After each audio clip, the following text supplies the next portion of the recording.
Anglican clergyman John MacLeod Campbell Crum, in his famous composition Now the Green Blade Riseth, compares the death and rising of Christ to the burying and growing of the grain.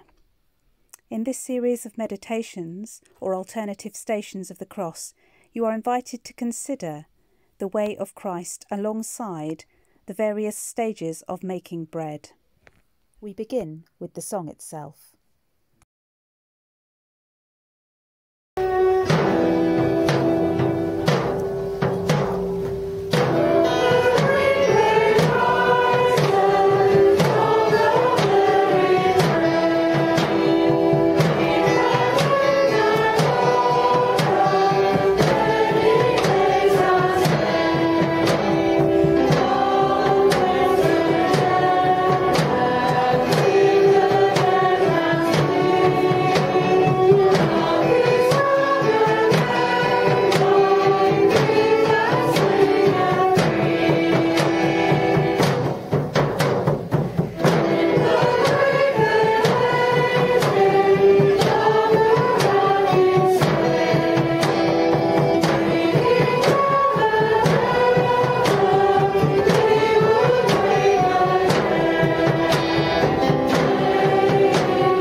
You grew like a plant, taking root in dry ground. Nothing in your surroundings was encouraging. A working family, a small village, an oppressed people, a turbulent nation. Dry ground.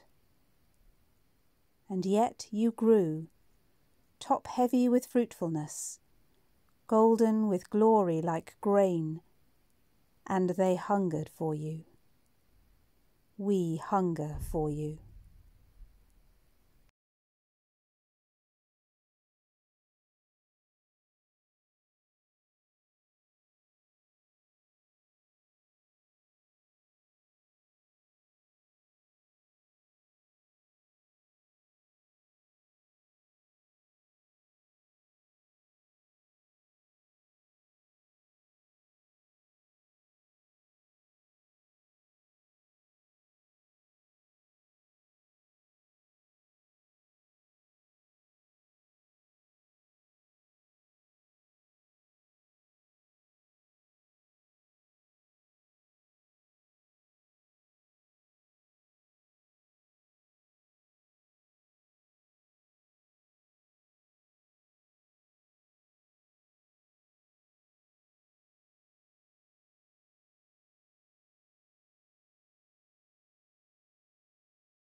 Wheat snatched from the growing field, only just moving from the green of youth to golden years, cut short because you stood too tall, claimed by the dark reaper of our human dread,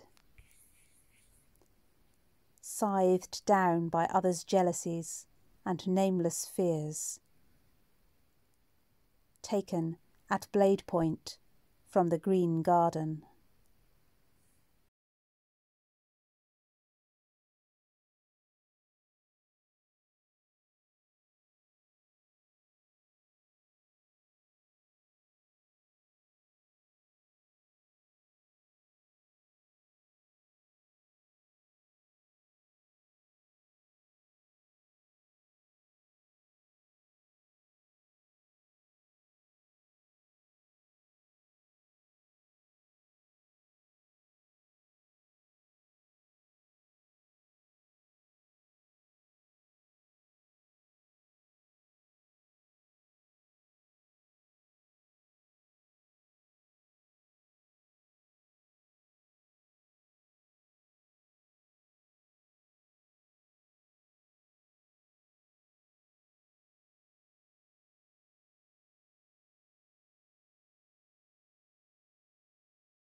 Bound tight, sheathed with criminals, tied to their fate, innocent, undeserving, rough searched, flung from place to place, judge to judge, hand to hand.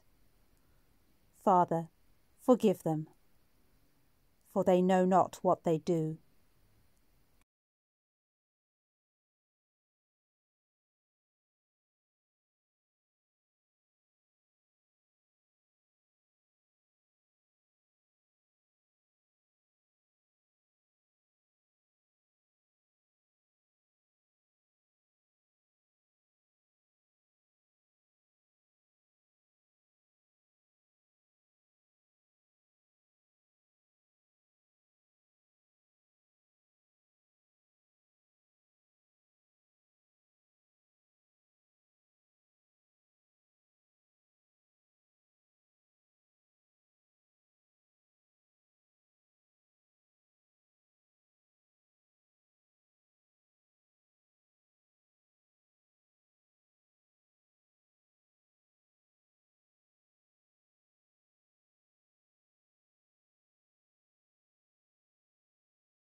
Grains flung together roughly, beaten, bruised, skins split open by the thud of whip and flail, husked to their bare selves, huddled before the thresher.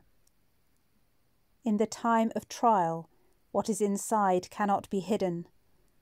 All outward show, all outward difference stripped away, grains seem identical, pale bodies smooth and vulnerable, having in common the pure, sweet potential to unite as bread. The heart swollen with love passes onward. The heart shrunken with prideful spite collapses in on its own emptiness. Chaff, tough, hollow, fruitless, carrying no goodness or nourishment, destined for burning, or else blown away and not remembered. You press on.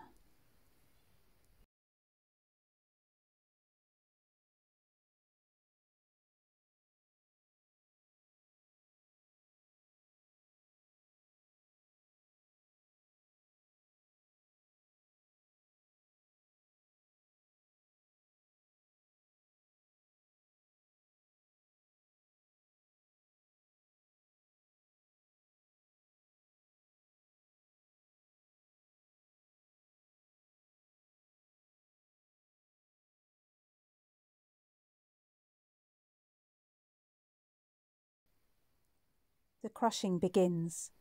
Held against unyielding stone, what is, what has been laid down, what may not change, the nature of things, the inevitable consequence, still as the cold earth, upon which your fragility may make no impression. Crushed by the weight of a different stone, fate's turning wheel, the tilting earth, the whirlpool of popular opinion and private hope, the tug and tussle of politics, the cycles of violence and sacrifice our flawed humanity demands, the crushing weight of wood pressing on wounds, ground unrecognizable, the grain spills its last truths finally. The inside torn out, the heart's cry, and the life's summation. Pure, nourishing, perfect.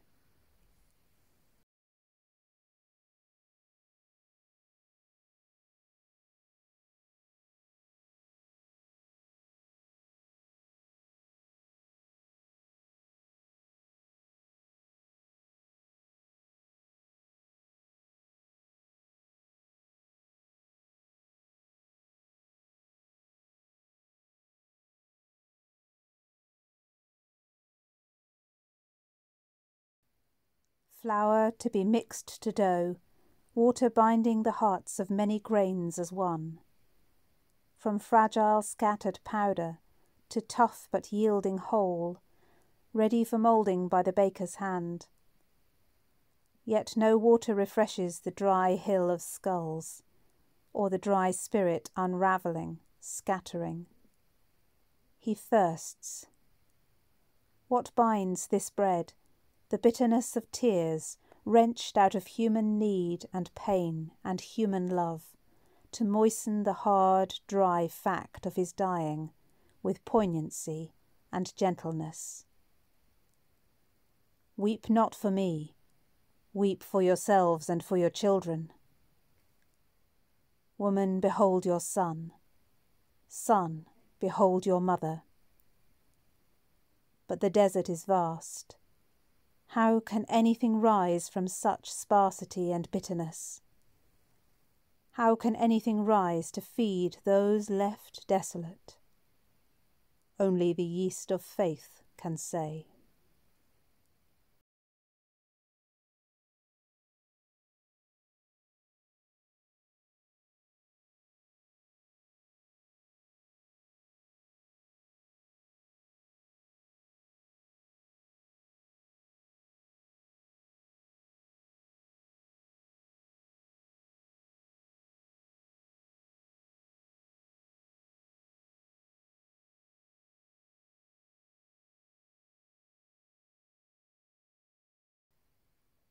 Pummelled by hard hands, pushed beyond endurance, the tug and stretch of being pulled in different directions.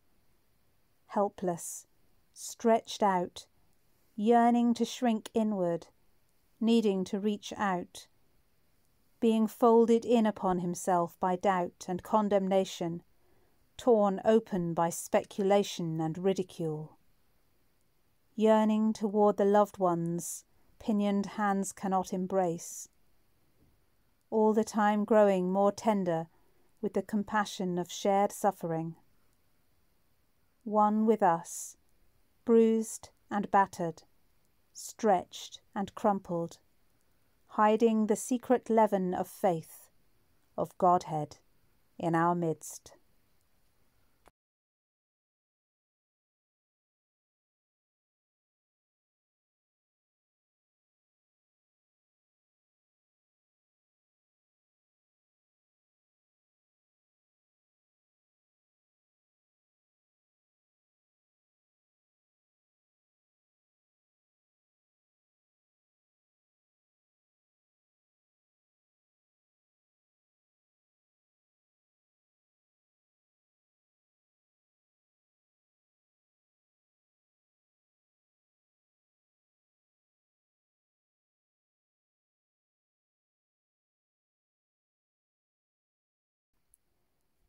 Behold, the lifeless dough rises like a miracle. Father, into your hands. Warmed by a little love, faith understands that all is possible. Life moves upward to the infinite. No longer the thin, unleavened bread of affliction, baked in haste for Israel's desperate flight from oppression. No longer the meagre bread of memory, echo of past glories savoured in the mouths of millions. No, better, greater, a new Passover. What seems tragedy is triumph. Hope expands the heart. Doubt is pushed down as leverage for victory. Ready. It is ready. All is completed.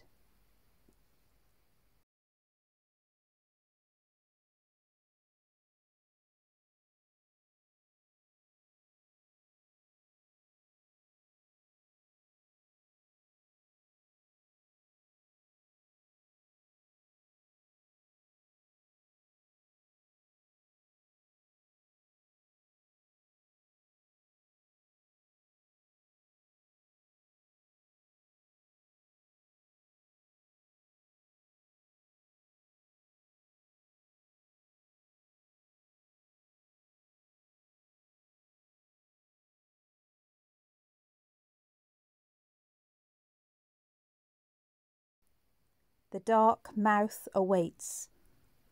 The dough has assumed its final shape. Stilled, laid down. The lifeless form will be shovelled in. The door shut. The fires await. But the dark door will offer no answer. What suffering he endured in that after darkness can only be guessed at.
For 3 days' agony the bread-hungry world holds its cupped hands close to its chest, waiting, waiting, waiting for the living bread to burst forth golden and glorious, carrying the scent of heaven, the scent of welcome home, feeding the dark, deep-down hungers that howl between night and morning.